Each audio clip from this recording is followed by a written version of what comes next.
ನಮಸ್ಕಾರ ವೀಕ್ಷಕರೇ. ಮಧ್ಯಪ್ರಾಚ್ಯದಲ್ಲಿ ಯುದ್ಧದ ಹೆಸರಿನಲ್ಲಿ ನಡೆಯುತ್ತಿರುವ ಹುಚ್ಚಾಟಗಳನ್ನು ನೋಡಿದರೆ ಈ ಭೂಮಿಯ ಮೇಲಿನ ಸಕಲ ಜೀವಿಗಳ ವಿನಾಶ ಕಾಲ ಹತ್ತಿರ ಬರುತ್ತಿದೆ ಎಂದು ಭಾಸವಾಗುತ್ತದೆ.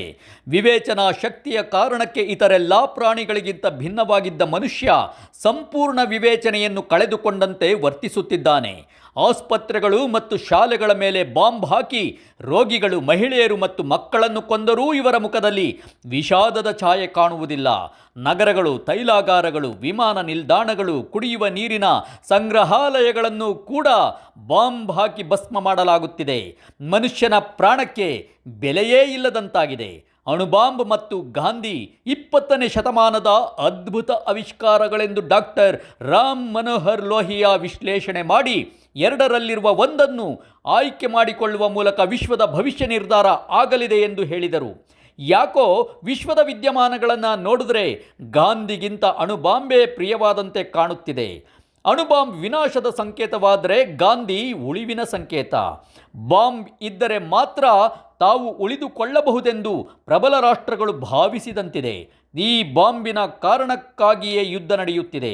ಇರಾನ್ ಅಣುಬಾಂಬ್ ತಯಾರಿಸಬಾರದೆಂದು ಸಾವಿರಾರು ಅಣುಬಾಂಬ್ಗಳನ್ನು ತಯಾರಿಸಿ ಇಟ್ಟುಕೊಂಡಿರುವ ಅಮೆರಿಕ ಹೇಳುತ್ತಿದೆ. ಇರಾನ್ ಕೈಯಲ್ಲಿ ಅಣುಬಾಂಬ್ ಇದ್ದರೆ ತಾನು ಭಯದಲ್ಲೇ ಬದುಕಬೇಕಾಗುತ್ತದೆ ಎಂದು ಹೇಳುತ್ತಿದೆ. ಈ ಅಮೆರಿಕ ಮತ್ತು ಇಸ್ರೇಲ್ ಜೊತೆಗೂಡಿ ಇರಾನಿನ ಮೇಲೆ ಯುದ್ಧ ಸಾರಿವೆ.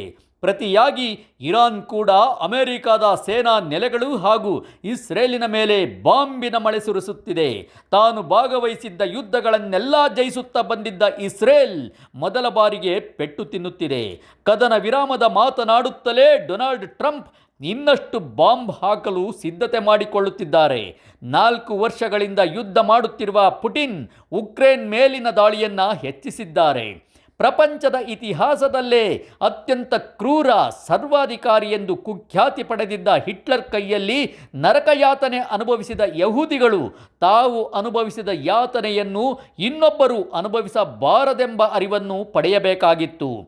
ಇವರ ನಾಯಕ ಇಸ್ರೇಲ್ ಪ್ರಧಾನಿ ಬೆಂಜಮಿನ್ ನೆತನ್ಯಾಹು ಹಿಟ್ಲರ್ನಷ್ಟೇ ಕ್ರೂರ ನರಹಂತಕನಾದರೂ ಆತನನ್ನು ಇದೇ ಯಹೂದಿಗಳು ಬೆಂಬಲಿಸುತ್ತಿರುವ ಪ್ರಪಂಚದ ವಿಸ್ಮಯಗಳಲ್ಲಿ ಒಂದಾಗಿದೆ.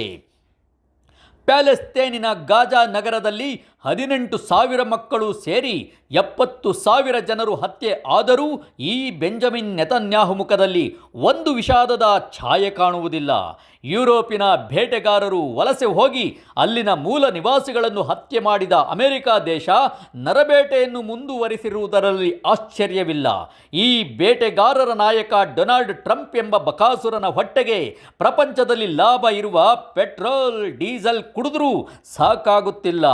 ಅಮೆರಿಕ ಮತ್ತು ಇಸ್ರೇಲಿನ ನರರಾಕ್ಷಸರನ್ನು ಅಣುಬಾಂಬಿನ ಮೂಲಕ ಎದುರಿಸಬಹುದೆಂಬ ಇರಾನಿನ ಲೆಕ್ಕಾಚಾರವು ಎದುರಾಳಿಗಳಿಗೆ ಮಾಡುವ ಹಾನಿಗಿಂತ ತನಗೇ ಹೆಚ್ಚು ಹಾನಿ ಮಾಡಿಕೊಳ್ಳುತ್ತಿದೆ. ಇರಾನ್ ಮಾತ್ರವಲ್ಲದೆ ಮಧ್ಯಪ್ರಾಚ್ಯದ ಮುಸ್ಲಿಂ ರಾಷ್ಟ್ರಗಳು ಅಣುಬಾಂಬಿಗಿಂತ ಗಾಂಧಿ ಶ್ರೇಷ್ಠ ಎಂಬ ನಂಬಿಕೆಯಿಂದ ಮುನ್ನಡೆದರೆ ಮಾತ್ರ ಮೃಗೀಯ ಶಕ್ತಿಗಳನ್ನು ಮುಗಿಸಬಹುದೆಂಬ ಅರಿವು ಪಡೆಯಬೇಕಿದೆ. ಹಮಾಸ್ ಇರಲಿ, ಹಿಜ್ಬುಲ್ಲಾ ಇರಲಿ, ಇವರ ಭಯೋತ್ಪಾದಕ ಚಟುವಟಿಕೆಗಳಿಗೆ ಇರಾನ್ ಬೆಂಬಲಿಸಿದ ಪರಿಣಾಮ ಪ್ಯಾಲೆಸ್ತೇನ್ ಮತ್ತು ಲೆಬನಾನ್ಗಳಲ್ಲಿ ಇಸ್ರೇಲ್ ನರಕವನ್ನೇ ಸೃಷ್ಟಿಸಿದೆ. ಪ್ರಪಂಚದಲ್ಲಿ ನಡೆದ ಮತ್ತು ನಡೆಯುತ್ತಿರುವ ಯುದ್ಧಗಳಿಗೆ ಗಂಡಾಳಿಕೆಯೇ ಮುಖ್ಯ ಕಾರಣ ಎಂದು ರಜನೀಶ್ ಹೇಳಿದ ಮಾತು ಅಕ್ಷರಶಃ ಸತ್ಯವಾಗಿದೆ. ಪ್ರಪಂಚದಲ್ಲಿ ನಡೆದ ಹಲವು ಯುದ್ಧಗಳಿಗೆ ಕಾರಣವಾದ ಅಮೆರಿಕ ಸ್ವಾತಂತ್ರ್ಯ ಪಡೆದ ನಂತರ ಕಳೆದ 250 ವರ್ಷಗಳ ಇತಿಹಾಸದಲ್ಲಿ ಅದು ಪ್ರಜಾಪ್ರಭುತ್ವ, ಮಾನವ ಹಕ್ಕುಗಳ ರಕ್ಷಕ ಮತ್ತು ಸ್ವಾತಂತ್ರ್ಯದ ಬಗ್ಗೆ ಎಷ್ಟೇ ಜಂಬ ಕೊಚ್ಚಿಕೊಂಡರೂ ಒಬ್ಬ ಮಹಿಳೆ ಕೂಡ ಅಧ್ಯಕ್ಷ ಸ್ಥಾನಕ್ಕೆ ಏರಲು ಸಾಧ್ಯ ಆಗಿಲ್ಲ ಎಂಬುದನ್ನು ಗಮನಿಸಬೇಕು. ಸದಾ ಆಕ್ರಮಣಕಾರಿಯಾಗಿರಬೇಕೆಂದು ಬಯಸುವ ಅಮೆರಿಕಕ್ಕೆ ಹೆಣ್ಣಾಳಿಕೆ ಬಂದರೆ ವಿಶ್ವದ ಎದುರು ಮೃದು ಆಗಬಹುದೆಂಬ ಭಯ ಕಾಡಿದಂತೆ ಕಾಣುತ್ತಿದೆ. 1917ರಲ್ಲೇ ಕಮ್ಯುನಿಸ್ಟ್ ಸರ್ಕಾರ ಸ್ಥಾಪಿಸಿದ ರಷ್ಯಾದಲ್ಲಿ ಹಾಗೂ 1949ರಲ್ಲಿ ಕಮ್ಯುನಿಸ್ಟರು ಅಧಿಕಾರಕ್ಕೆ ಬಂದ ಚೀನಾದಲ್ಲೂ ಕೂಡ ಮಹಿಳೆಯರು ಅಧ್ಯಕ್ಷ ಸ್ಥಾನಕ್ಕೆ ಬರಲು ಸಾಧ್ಯ ಆಗಿಲ್ಲ. ರಾಜಕಾರಣದಲ್ಲಿ ತಾಯ್ತನ ಇಲ್ಲದಿದ್ದರೆ ವಿಶ್ವದಲ್ಲಿ ಶಾಂತಿ ನೆಲೆಸುವುದು ಕನಸಿನ ಮಾತೆಂದು ಕಾಣುತ್ತದೆ. ಯುದ್ಧಗಳು ಕೊನೆಗೊಳ್ಳಬೇಕೆಂದಿದ್ದರೆ ಮಹಿಳೆಯರು ಮತ್ತು ಹೃದಯವಂತ ಪುರುಷರು ಜಗತ್ತಿನ ಆಗು ಹೋಗುಗಳಲ್ಲಿ ಮುಂಚೂಣಿ ಪಾತ್ರವಹಿಸುವುದು ಅನಿವಾರ್ಯ. ಇಸ್ರೇಲ್ ದೇಶ ಕೂಡ ತನ್ನ ಹೃದಯದ ಮೂಲಕ ವ್ಯವಹರಿಸಿದರೆ ಮಾತ್ರ ಯಹೂದಿಗಳು ಉಳಿದಾರು, ಜಗತ್ತಿಗೂ ನೆಮ್ಮದಿ ಸಿಕ್ಕೀತು. ವಿಶ್ವಪಥ ಟಿವಿಯಿಂದ ನಿಮ್ಮ ಪ್ರೀತಿಯ ಬಾಲರಾಜ್.